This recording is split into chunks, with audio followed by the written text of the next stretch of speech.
se tvojite očekivanja od Trump v odnos na Balkan?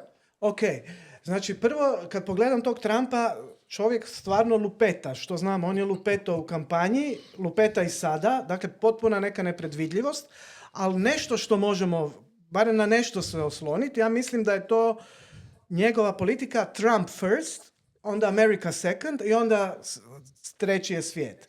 I ja mislim da tu će trebati gledati njegovu politiku. Znači interesi će sada se morati zadovoljiti vezani za njega osobne i za njegovu ekipu oko njega, koja vidimo da je jaka biznis ekipa i to će biti prvi interesi. Drugo će biti onda američki interesi, treće tek svjetski interesi. Ako vidimo Trump sa ovom pričom vanjsko-političkom da ga zanima samo transakcija, znači to će biti neko mjerilo stvari koliko će on biti zainteresiran ili neće biti zainteresiran raditi na Balkanu. Tako što se tiče, Makedonije, Kosova, vidimo ima li ruda, nema li